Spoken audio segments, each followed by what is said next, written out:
Okay, so hi everyone. Welcome to the Les Mills Instructor webinar series. I'm Ashley and I'll be facilitating the webinar today, which will focus on how to ignite the fire and keep it burning.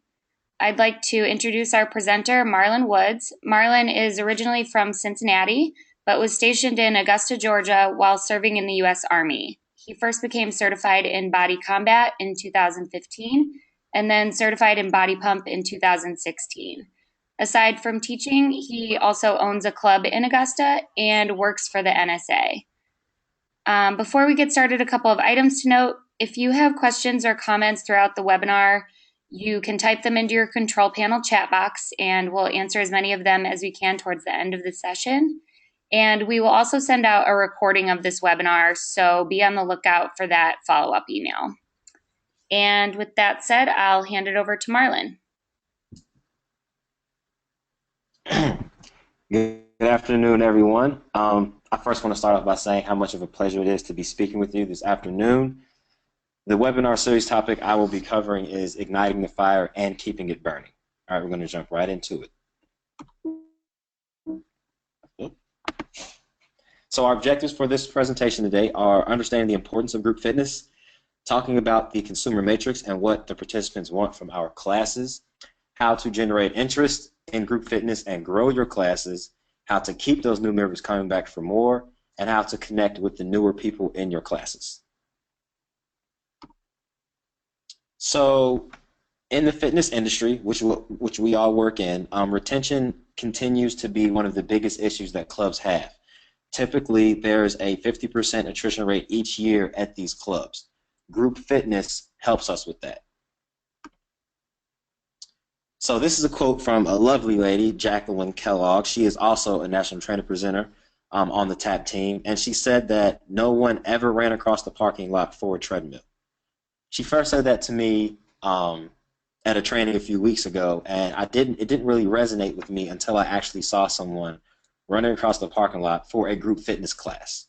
Okay, no one comes to gyms and sprints in to get right to the treadmill, right to their squats. They come to see us in class, which is why group fitness is so important.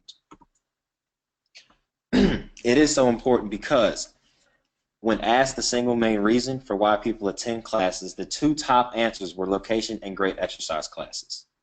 And this is speaking to what we bring to the club and why it's so important for us as Les Mills instructors to take pride in our craft, because it not only helps us and our brand, but it also helps our partners, which are the fitness clubs that we work in. Group fitness exercisers are 26% less likely to cancel their gym membership. And that's largely because of the instructors, which we'll get into. So, when talking about group fitness classes and how much people love them and how they allow clubs to retain members, you have to talk about the consumer matrix, because you have to figure out what members want from the program you teach. Understanding what your program is about. I teach body combat, I teach body pump. So 100% of the time, I'm going to be bringing high energy and challenge. I'm going to be bringing perfection. I'm going to bring power to the classes. Okay, if I taught combat or pump with a nice soft voice like this, that doesn't really go with what body combat or body pump is about. People don't want renewal or sociability and fun as much as they want from combat, high energy, challenge, and power. So think about what the purpose of your respective program is and how you can give that to your members each and every time. In talking about growing your numbers, here are a few things. One, your social media. If you don't have social media, that's fine, but if you do, use it.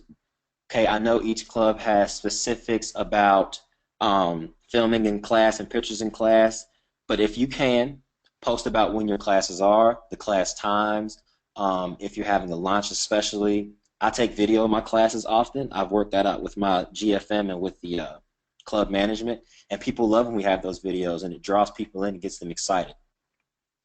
A big thing that a lot of people overlook is talking to the front desk, talking to the membership sales team, talking to the personal training sales team, because a lot of times they are not quite sure what we offer and what Les Mills is about.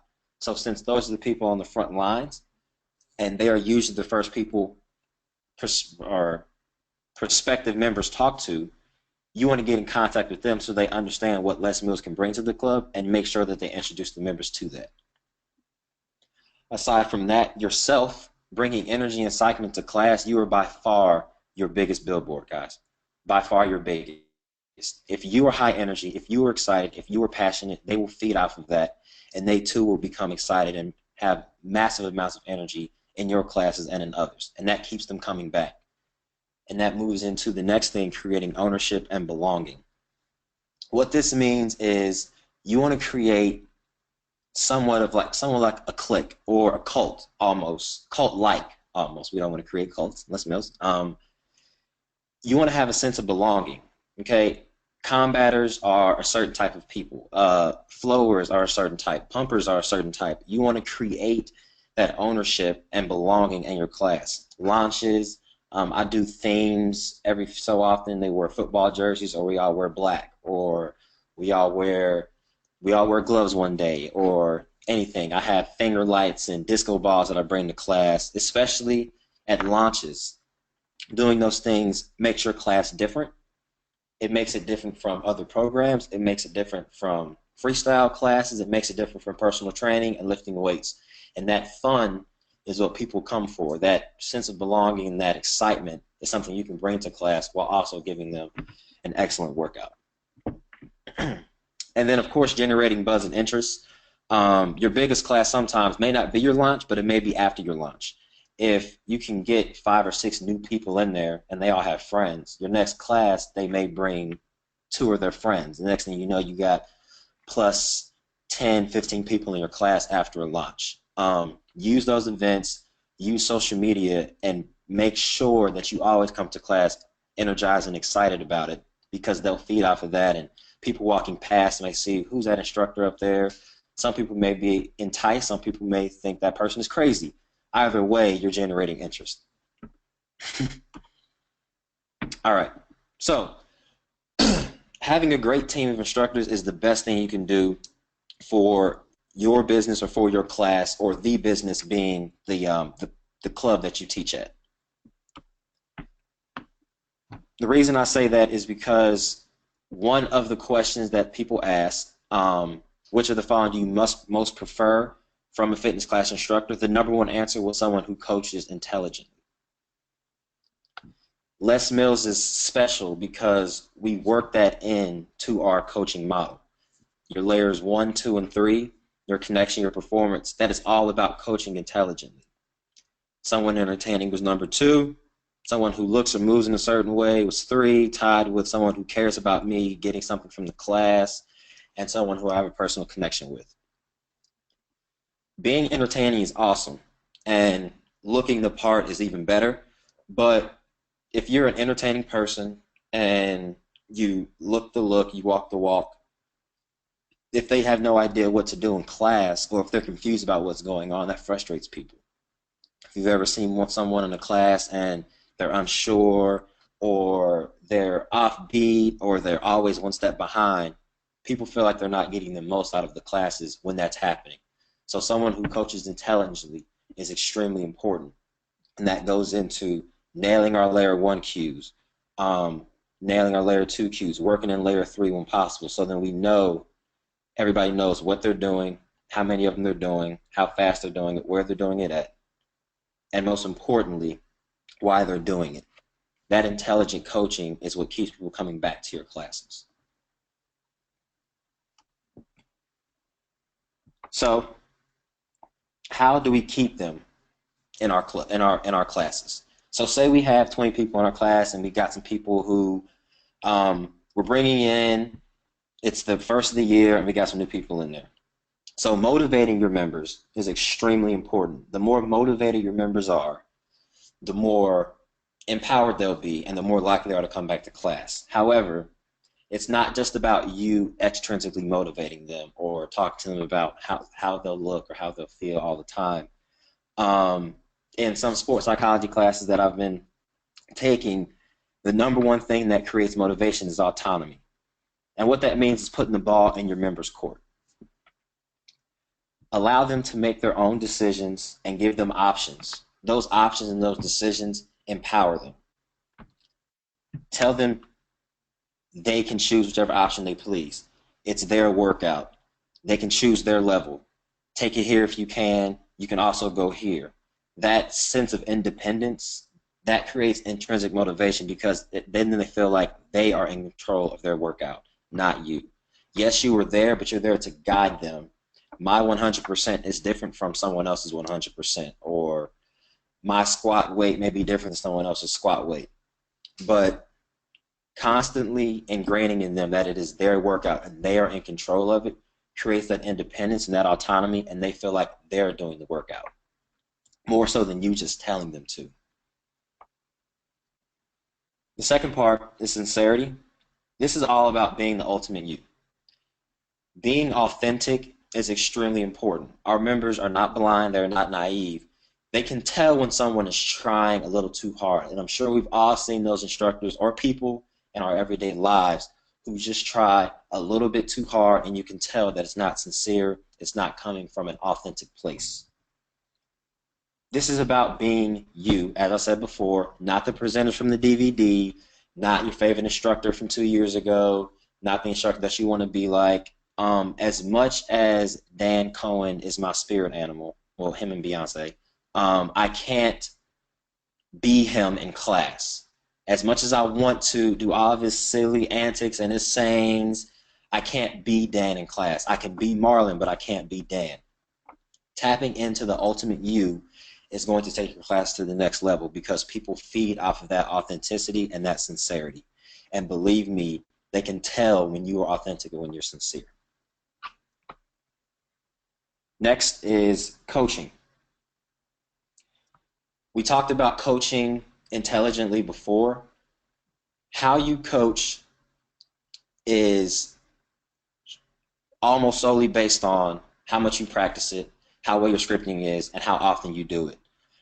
Coaching intelligently means logically layering our layer 1, 2, and 3, making sure we put people in the proper position for execution, make sure we give them the proper setup cues, the proper preparation cues, and the proper execution cues are going to make sure they get the most out of the class as best they can, and also safely. Your coaching is what separates you the most from other people. How you coach, what you say, saying the same thing 4 different ways to connect to 13 different people in your class is what is going to give people the most out of your class. If you say something that resonates with half the class and you can say it another way that resonates with the other half, now everybody is getting the most out of that workout instead of some people feeling like they're left out. Another thing I like to do is I like to teach my classes something, educate them. And that can be explaining that when we do squats in mid stance, we're working more so the quads rather than the hamstrings. And when we move to a wider stance, we're working the hamstrings and lower back and the glutes. Or if I'm doing body step and we're in one of our cardio peaks, telling them about the cardiovascular benefits that has, which is our layer 2, educating them on the martial arts or on muscle engagement or on cardio benefits. They love learning something because they take that with them and then they go and brag to their friends, oh, I learned this in class today, oh, I learned that. Additionally, giving them those little tidbits of education and knowledge, it again goes back to creating ownership and creating a sense of belonging in your class, and it also helps them feel more authentic. The authenticity they feel if we're doing combat and they feel like a fighter, they feel like they're doing it correctly, they're in the proper horse stance for karate, then they feel like they're getting more out of it. And again, it's all about your members. This is how we keep them there. This is how we keep them coming back. Last and certainly not least is connection.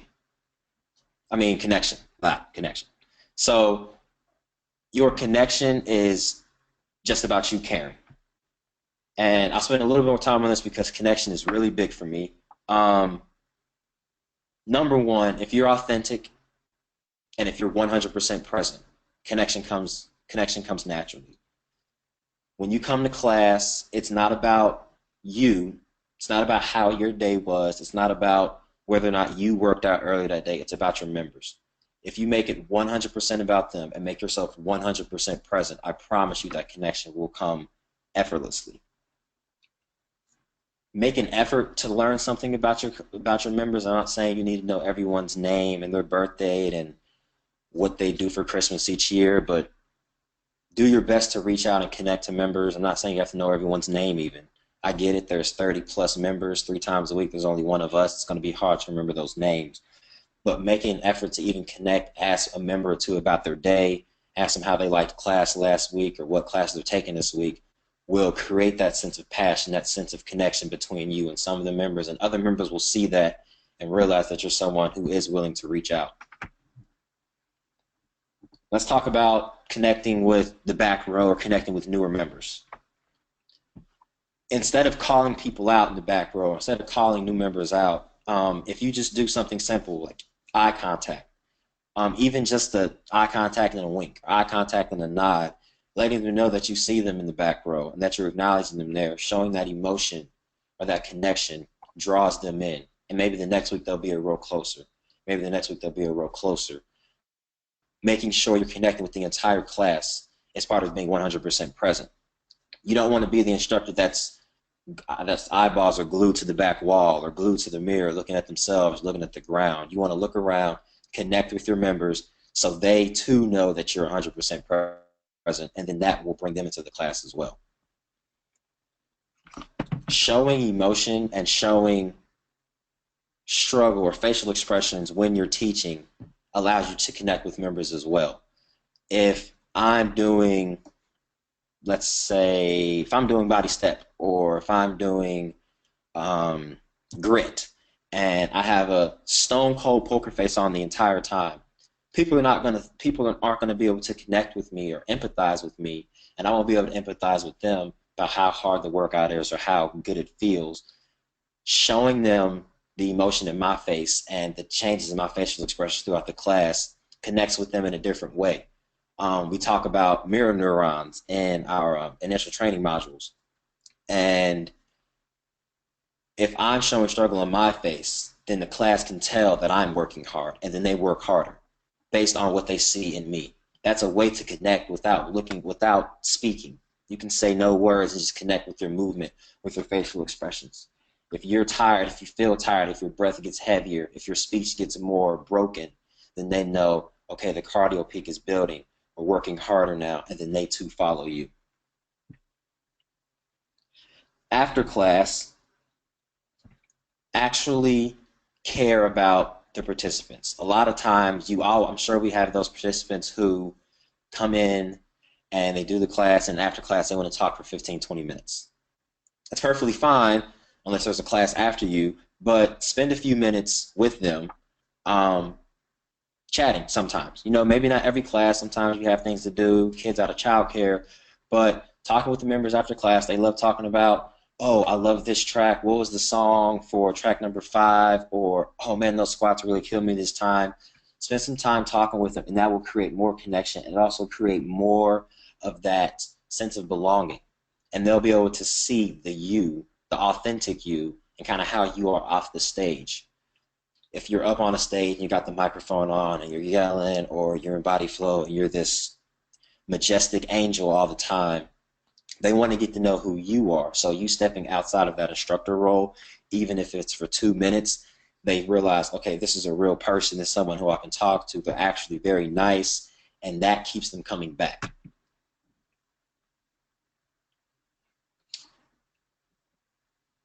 Lastly, the bottom line is it's you.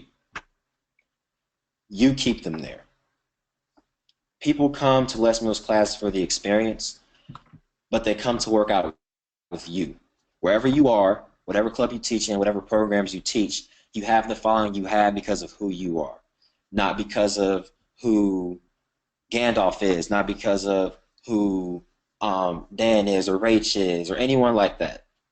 It's about you. Creating that authentic experience is heavily predicated on you being 100% present, as we said before, you being sincere, and you being authentic. Because at the end of the day, your members, they're not at home, they're not lifting weights with their headphones in, they're not on the treadmill, they're with you. So what we want to do is we want to give them the class and the experience that they deserve. And that requires you being 100% there. Whether you had the worst day of your life, when you step into class, you come on stage, you have to be you have to be prepared to give them the best class that they've ever had. You never know who's in your class. You never know what kind of day they were having. This could have been their first day at the gym. This could have been the day where they were going to decide whether or not they wanted to keep coming. You are going to make a huge difference in people's lives if you come to class every day, 100% present, sincere, highly energized, and excited about what we do. Because the more excited you get, the more passion you have, the more passion you show, the more passion they will show us, the more loyalty they'll show us, and the longer they'll stay in our classes. Yes, it's a business, but at the end of the day, Les Mills is about creating ripples. It's about changing lives. It's about a fitter planet, being brave. It's about being one tribe. The more you are you, the bigger your following will become. And I'm sure I'm guilty of this. We're all instructor snobs. I'm sure you've walked up to a class before and you've seen this instructor and you're like, oh no, I'm not taking that class today. And sometimes people will just walk out of a class if a certain instructor is not teaching. The reason is because that instructor may have not connected with members as well. Maybe they're not coaching as intelligently. And this is a shadow instructor, of course. This is just a figment. Maybe they don't coach intelligently. Maybe their layer 1, 2, and 3 aren't as solid as they can be. You want to make sure that you are giving the members everything they need. Coaching intelligently, energy, excitement, passion, and sincerity. If you genuinely love what we do, they'll notice that. And they'll keep coming back to your class, and you'll have your own following in no time. But the important thing is to remember that people love us, our energy, our personalities, and they feed off of it. I know some of you had those conversations after class. Somebody comes up to you and they say, I just love your energy, and you just make me want to work harder, and I love coming to your classes. And people would get excited for that Monday or that Tuesday or that Wednesday night that you teach because you give them something that they don't get in their everyday life. You empower them and you make them feel like a part of something. That is what is going to keep the fire burning. That's what's going to ignite the fire, and that's what's going to keep the fire burning. And that's what will keep new people coming in, and that's what keeps them there. It's ultimately you, and you doing everything you're supposed to be doing, whether it's coaching, connection, your sincerity, your energy, your excitement. That is what creates that ultimate experience, and which is why people love Les Mills so much.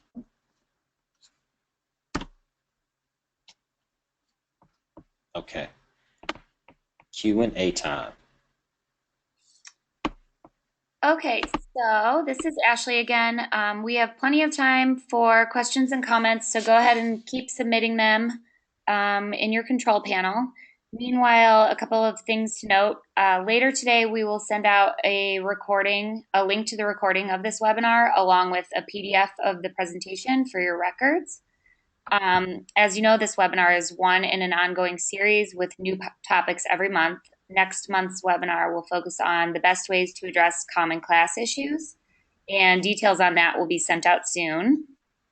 Also, we have 4 super quarterlies coming up this weekend and next. So if you're near Atlanta, Seattle, San Diego, or Tampa, we would love to see you there. You can find those on our website. And now we can get to the Q&A. We did have a couple questions about receiving the presentation. As I mentioned, we'll send that out, so be on the lookout for an email this afternoon. And we have a question that says, with being authentic, how do you handle the rough days when you're having an awful day? I've heard leave it at the door, but we all know that's easier said than done. Any suggestions you have that work well for you? Very good question. So last year, especially early last year, it was a period of time where I was having a very hard time being excited about anything. If you look at your class, that hour you teach or how many hours you teach a day, if you look at that class as an opportunity to let everything go, you have absolutely no responsibility except those members in that hour class. It helped me tremendously. Being able to, and I know, yes, leaving at the door is very hard, especially depending on what you're going through, but it's part of being 100% present. If you can get to the point where all you were thinking about is that punch on that beat in that song, and you give everything you can to connecting with your members, talking to your members. On days when I was having a rough day, I would talk a little bit more in class because I needed to make sure that I kept myself 100% present. Constantly scanning the room, constantly giving myself things to think about inside the room helped me out a lot with keeping it authentic even when I was having a bad day. And it actually made me have some of my better classes because I was so 100% present during those times. Very good question, though. Thanks, Marlon. We have another question that says, how would you handle a regular participant who has awful form? If you've made eye contact, coached, etc., but it seems to land on dead ears. That's also a good question. I have a front rower who refuses to do what I say. Um, if you've gave them layer one, you've given them layer two, and you've tried to say it different ways multiple times, if they're not getting it, depending on your relationship with this person, if they are regular, maybe after class you can talk to them. If it's something about safety, if they're letting their knees go in during body pump, or if they're not releasing their heel on something in combat, you may want to talk to them after class and say, "Hey, I know she's doing this. Maybe we should try. Maybe we should do it this way. You should try to work on doing it this way." Um, but aside from that, I actually had a conversation with Ben Feliciano about this. If it's falling on deaf ears and you've done your best to give them strong layer one, strong layer two, and you said it is the same way multiple times for not getting it, then unfortunately, I mean, you can't save them all. You know, you have to move on because at the end of the day, it's a class of 30, 40, not one. You coach to them, but you coach to everyone. And if they aren't getting it and they are regular, then maybe you should just pull them aside after class and say, "Hey, I just want to talk to you about something on this track or something," and make sure you say it in a way to where it's not you're not chastising them, but rather trying to frame it as you trying to make sure they get the most out of class. Very good question, though. It's very frustrating.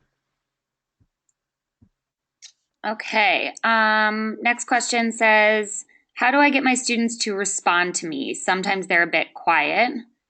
And then we also have another question that's similar, but maybe the opposite, that says, suggestions on dealing with members who talk over you or create tension with other members in the class. So maybe you can talk about both sides of that. You know, that second one is so ironic because just the other day, I had 3 or 4 ladies come in during the track eight. This was combat.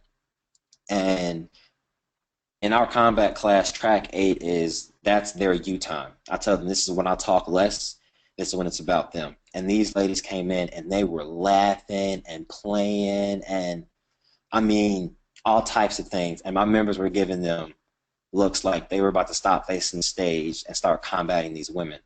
Um, I would suggest if you can see that if you can catch them after class, I would suggest talking to them directly after class because it's extremely rude. It's very inconsiderate. They may not know that they're being inconsiderate, but just let them know. Of course, in a way that's not too caustic. That's not too curt, but very politely let them know. Hey, you know, I noticed you guys came in, or if there's someone who's in class all the time, or this isn't the first time, or they're in there from the beginning, definitely let them know um, in the most professional way you can. If not, you can always talk to management and ask one of them maybe to speak to the members about it. And if they don't do it that way, they may handle it by putting signs up, "Please respect the class," or something like that. But in my situation, actually 2 of my members went and pulled the ladies aside, and then they came up to me and apologized. But that is something that definitely should be handled because it does take away from the class. In regards to members being quiet, so it could very well be that the members are just shy. It could very well be that maybe they don't feel like they're engaged enough. I have found, um, I had a class I used to teach at another club with a slightly older demographic. At the end of the day, if they aren't quite responding or if they aren't as loud or if you feel like there's a disconnect, just continue to give them the highest energy you can. Continue to give them everything in your heart. Continue to be 100% present. Continue to be excited, genuinely happy, and sincere, and they'll feed off of it. If they're just a quiet class, they're a quiet class. But read facial expressions, read body language, and it may be that, oh, I'm kind of embarrassed to be too loud, but you know what helps that is you just letting go. You letting go and you going all in. If I have 3 people in class or 1 person or 30 people, I'm going to scream how I always do. I'm going to teach as loudly as I always do. I'm going to be the exact same person. And eventually, you being the ultimate you and you coming out of your shell will empower them to come out of theirs. I know how frustrating a quiet class can be because I've been there before, but don't let it phase you. Just continue to give them everything you can, and eventually, I'm sure they will come around. Great. Next question. Is it possible to be too hard on members that they're turned off from coming back? 100% absolutely yes. Um, there are instructors who are almost like the soup Nazi. That's a Seinfeld reference. They almost call members out too much. They make members feel bad if they can't do certain options. If the weight's not heavy enough, you're not jumping high enough, they may be too direct. They may point fingers, glare at members. That is definitely a thing, and definitely a thing that we do not want to do. In our layer 3, it talks about dissatisfaction cues. That is something you use only in certain situations and only with members that you probably have that type of relationship with.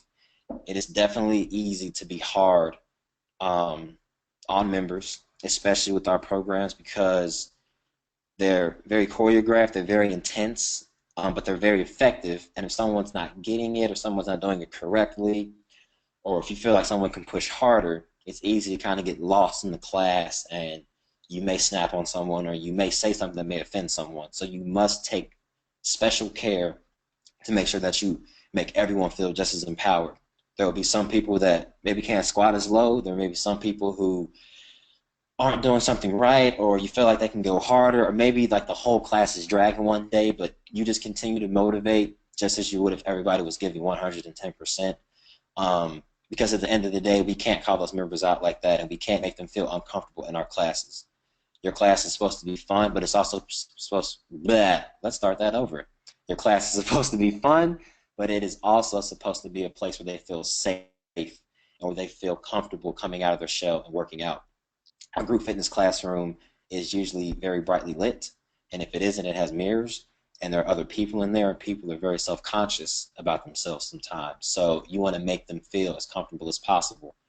Um, there's a track in this Body Combat 70 that's all upper body conditioning and lower body conditioning, and if someone can't do that, I don't make them feel bad about that. I stand up when I get on the wall and give them the option, or they can do wall sits or anything. Um, you have to make every single person in that class feel as comfortable as you can, because it is so easy to go a little too hard on someone or be a little too harsh on them. But making sure that they feel comfortable is our number one goal. Very good question, though. So, next question is around how does your coaching style change from an early class to a late class? So, does it change between like a 5 a.m. or 7 a.m. class to a class in the evening?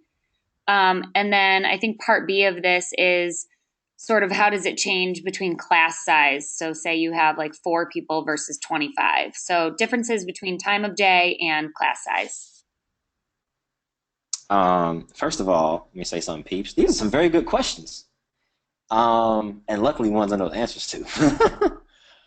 So how does my teaching change from class time? Um, that's a very good question. It starts with demographic.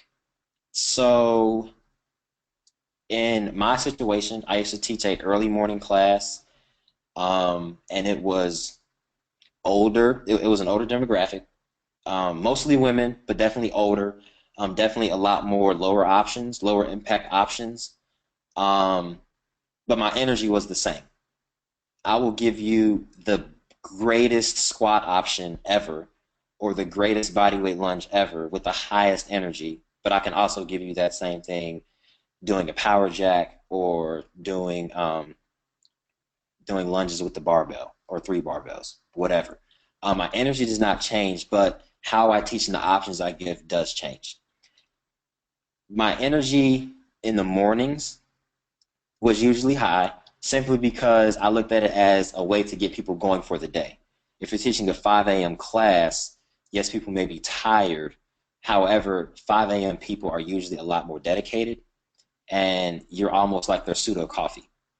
Now, of course, this is demographic specific. Maybe those people are in there just to move and they don't feel like hearing your mouth that much, but that's something you got to kind of fill out over time. But I definitely teach differently to a 9 a.m. Friday morning class than I do to my Monday night, Wednesday night 5:30. My Monday and Wednesday night 5:30 classes, there are no low options. When I give the low option, some members will say, "We don't need that." Okay, so it's definitely a younger crowd.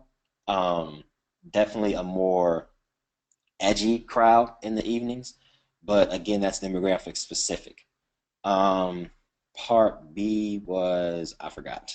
God, I talk too much. What was Part B? Can you remember? Class size. So like, Oh, having okay. Yes, yes, yes. a lot. Okay, class size. No different. I will. One thing I would do. I've had a class of two before, and I simply got down on the floor with them, and we did the class in the mirror together. Just because it was super awkward standing on this like 5 foot tall stage, these two people out in front of me. And they enjoyed that. If this class is smaller, um, I won't drop my energy. If I have 8 people or 5 or 6 people, I'll still stay. I got down off stage just because there was only two. I wouldn't get down because less of the instructors stay on stage most of the time, or they're supposed to stay on stage all the time. Um, I don't change my energy, but I do connect more in a smaller class. If I come in class and I see that there are 5 or 6 or 7 people, I'll make sure to get 3 or 4 names, or I'll try and get all of their names and try and use those names throughout the class. Simply because it's easier to connect with less people, I will connect much more. In a bigger class, of course, we all have our regulars, and I'll connect with as many people as I can, but there won't be as much name connection or as much personal connection in a bigger class. Good question as well. I'm sorry. Great. So next question is around the best way to use social media and what are some of the things that you post on social media to help members get connected and stay motivated? Okay. So one of the number one things you can do on social media is post when your class is. When your class is and kind of what it's about um, will help, of course, drawing people in. What I post about my classes more often than not, I record myself once a week teaching, once every other week for pump, once a week for combat, and I will post snippets of class so people can kind of see what we do. And I'll post 30 seconds from this track, 5 seconds from a certain track, 5 seconds from another track, whatever, to get a snippet of kind of what combat is and some of the higher energy moments. I find that helps a lot um, because it creates interest. And you'll post those things, and people will say, "Oh, that looks fun," or people who are in the class will say, "Look, Kim, this is what this class is like," or "This is the instructor I was telling you about," or "This is the guy who was dancing in tights." Okay, you should definitely come take this class with me. And then people will come to that class with you. The other thing you can use social media for is yourself, um, letting people know who you are and kind of giving them more insight into what you are like on a daily basis will create a greater sense of connection, not only with new members but with your members that you have now, and they'll feel like they know you a little more, and they'll almost feel not obligated, but it'll feel less like a class and more like meeting up with a friend when you're there. That's a big thing with social media is Not telling all your business and not putting all your air and all your dirty laundry, but giving them an idea of who you are off the stage makes your class that much more authentic, and they can empathize and kind of connect with you on a greater level if they know more about you than just who you are on stage. Um, Also agree. so it looks like we're getting a few questions that are similar, kind of going back to how do you motivate members without pushing them too much or making them feel, back to kind of scaring them away, or you don't want to lead to injury. How do you combat that? Excellent question. So this goes back to autonomy. It is about putting the ball in their court. Now, I can only speak to pump and combat because those are the two programs I'm teach, but the example can be used across all of the programs. If I have, so in our combat release, we have push-ups and we have mountain climbers. I tell my class, yes, I want you to push through, but I always let them know that it's okay. It's okay to be in pain. It's okay to be tired. It's okay to take breaks. Give them small challenges. I tell them, get two more mountain climbers in, then take a break, or get three more mountain climbers in, then take a break.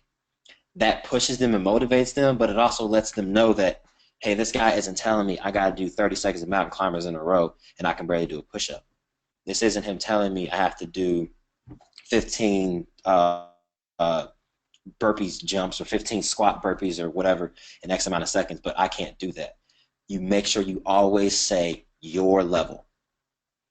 Take it to your level, do your best. It's about them, it's about them, it's about them. Because if I'm up there and I'm saying run as fast as me, or jump as high as I am, or you're not doing them fast enough, then that creates a negative dynamic. It creates a negative environment, and that's unsafe for them, emotionally and physically. If I know someone can't do the push-ups, or if I know someone can't do the mountain climbers, make sure you always give them options. You can motivate them. If they're doing a squat option instead of a jump, tell them to squat 1 inch deeper, even if it's just one time, because that one time will turn into two times. Next time it'll turn into three times. Your next class, it'll turn into them doing half of them in a row in the next week. Don't make them feel bad, or don't. You can challenge someone without calling them out about where they are right now. Allow them to be where they are right now and just give them small incremental goals to reach each time. Your people who can go all the way, they will go all the way. You can motivate them. But being able to motivate the beginner and the advanced person is where the skill comes in. And that's what differentiates Les Mills from other programs. I can challenge a person to do one push-up as best as they can, simultaneously motivating someone to do 100 push-ups. Just tell them to do the best they can, and they'll feel that motivation. Excellent question. So next question is about how do you get over initial jitters? So whether you're a newly certified instructor or you've been teaching for 10 years and still get nervous, how do you kind of get over those jitters? I get nervous before every class.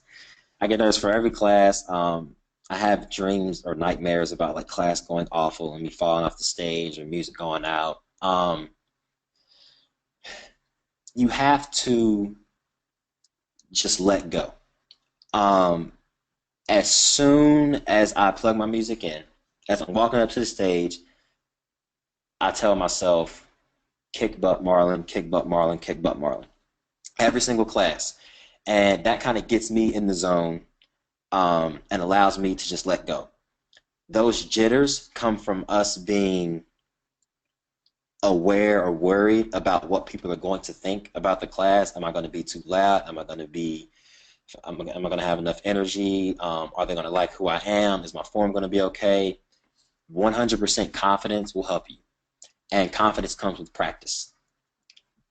As long as you know your choreography 100%, as long as you know you're doing your best to deliver all three of your coaching layers appropriately, as long as you're 100% present and 100% you, authentic and sincere, you have nothing to worry about. Because every single one of us has something different to offer, and the members will latch on to whatever that is about you that's infectious, and that's addicting. That piece of your personality, whether it's quirky or weird or crazy and loud, they'll latch on to that and those jitters will go away. Another thing that helps is connecting with members before class, kind of talking, getting your mind off of what's going on up there at first. And then when you get up on stage and the music starts, 100% in, 100% in, and 100% focused. And that should take the jitters away a little bit, but not as much as practicing your craft and knowing that you're ready. That creates much more confidence. So a couple questions that are similar about teaching multiple formats. So, um, not only how do you get yourself in the mind frame for teaching different programs? So, like, Mhm. how do you get into the essence of teaching combat or pump? And then also, do you have any suggestions on how to learn choreography when you're learning multiple sets of choreography for different classes that you teach? Okay. First one, different mindsets. Second one, choreography. Got it. Keep them coming, guys. Keep them coming. Okay. Different mindsets.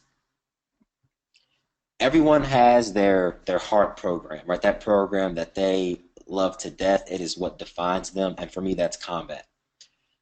I feel like any other program that I just I just can't sit in the essence. I can't do that one. But when I got certified in pump, it was a huge challenge for me. Combat, I'm bouncing all over the stage. I'm jumping, I'm kicking, I'm punching, I'm screaming. It's high energy, it's very dynamic. Whereas pump is the exact opposite. It is still very high energy, but I am standing still, which I despise. I do not like standing still, but I'm standing still and I'm rigid, I'm strong, I'm powerful, and I have to use my voice and my movements to convey that energy I get to use movement for in combat. So how do I go from program to program? I study it. You study it and you practice. You get into your master classes. You get into the education. A big thing that helped me was going to was getting more education and understanding that in pump you can't use your body as much. You have to use your voice. Your voice has to be your movement. How you move the bar has to speak for you. Glenn told us that at Summit last year, that the bar is your voice and pump. And once he said that to us, that kind of resonated with me a little bit. And I started learning how to use the bar, moving in the bar to speak instead of using my voice all the time or instead of moving all the time. Now, if you're going from combat to flow or combat to even step, or maybe you're going from grit to flow or something like that, two completely different programs of body vibe versus body combat. It's all about knowing what members want from that class. Get back to that consumer matrix, get back to the essence of your programs. And part of being that instructor that is so talented, you can teach two different programs that are very different. You sit in one essence very well, and then you do your best to sit in the other just as well. Part of that is going to be natural. Another part of it is going to be learned. The great thing about Les Mills is they teach us how to sit in these essences. They teach us how to sit in the essence of body vibe. They tell us exactly what the essence of body vibe is. They tell us exactly what the essence of body pump is, body flow, body step. And it takes time to learn how to sit in each of those essences, but as you get better at it, it'll come more naturally. I'm not saying that when you first start, if I started teaching body flow tomorrow, I'm not going to go into body flow and yell at them and tell them to do downward dog or whatever that or whatever else. I'm not going to teach body combat in a nice and soothing voice and let them know to throw a right hook. But sitting as much as you can in the essence in the beginning and getting more comfortable with it and being able to flip that switch, it just comes with experience and with practice. Um, Learning choreography for different formats. I would highly suggest um, the way I learn combat is I listen to the music, I watch the master class, listen to the music, and then I do it, and it's done. It takes me maybe 2 or 3 days. I tried that same thing with pump, and it took me 2 weeks to learn a track because that didn't work for pump. So whereas I look at the master class for combat, and listen to the music, I don't even watch the master class for pump app until maybe like a week or two later. I'll look at the notes, rewrite them out in a way that makes sense to me, which is reps, tempo, then exercise, and I listen to the music, and I can learn it just like that. I can't learn it from the notes in combat because it's too confusing for me. So I would suggest trying different ways to learn the different formats if it's not sticking, because everyone won't be the same. Every program isn't choreographed the same. The movements aren't the same. The patterns aren't the same. Whereas in combat, you learn one side and you know the other side. Pump is different. There are different blocks of work. Step is different. Flow is different. So experiment with those different ways of learning the choreography, and maybe you'll find that way that sticks for each program. Maybe one program is the master class, another program is just the music, maybe one is just the notes or rewriting the notes. Branch out and experiment and see which one works best for you. Very good question as well, both of them. So, next couple things are about kind of switching things up and keeping it fresh. So, how do you keep your cues from sounding like a broken record after you've been teaching a release for a while? And when you are changing up your routine, do you do it in parts or do the whole thing at once? Um, so keeping things, so the second part was, what was the second part? So keeping your cues from sounding like a broken record, and how often and how do you go about changing up your routine? Oh, okay. Um, so keeping my cues from sounding like a broken record. Honestly, it's so for the most part, my layer one is usually going to be the same. My uppercut is going to be a short range vertical punch targeting the chin. And my forearm's going to come out 45 degrees, elbows tight, shoulders loose. Um, because your layer one cues are, it's set up and execution. So you aren't going to vary that too much. For the most part, they'll sound similar to that. However, where you can really vary it um, is your layer two. And your internal and external cues are how you can really change it up. Instead of saying targeting the chin, maybe I can say, I can just point to under my chin. I can say, hey, hit them here. Or sometimes I'll say, do you guys remember the Rock'em Sock'em robots? Okay, knock the head off. You can talk about using a heavy bag for hooks, or you can talk about lifting a heavy weight off your back for pump. You can talk about pushing the ground away. Learning how to say the same thing different ways has a lot to do with our layer two cues. Using internal cues, saying engage your glutes and your hamstrings versus guys, I want you to act like you're jumping and touching the ceiling. Okay, that's two different ways to talk about someone squatting or saying, um, I want your hand to come across your face or I want your elbow to skim across the table. That can be two ways to explain them lifting their elbow for a hook. Um, Learning how to speak. Some people may be better visual learners. Some people may be better auditory learners. Some people may be kinesthetic learners, which is also in our initial training modules. Um, Rotating those out is the best way to do it. I change it up as often as I can. And that not only keeps the class fresh, but it also keeps me fresh. And I'm always learning new things. Everybody's borrowing from someone, and there's no point in reinventing the wheel. So if I hear someone say something, no, I won't say it the exact same way they will, but I may take from it and kind of throw my own little style and flair on it, to make sure I'm keeping things fresh. But always learning, um, talking with other instructors, brainstorming, or even going outside of the classroom. Okay, it's not just about my body combat instruct or my body combat manual or the master class, but actually getting into martial arts. I used to box, I did Muay Thai, I did Jiu-Jitsu. So going into those martial arts really helps me with a lot of my cues, a lot of authentic cues that keep things fresh. You can do the same thing for body flow. You can go into some authentic yoga, or you can even go into some other Pilates classes, other bar classes, and really work on finding different ways or listening to how different people say things, it'll definitely keep your cues fresh.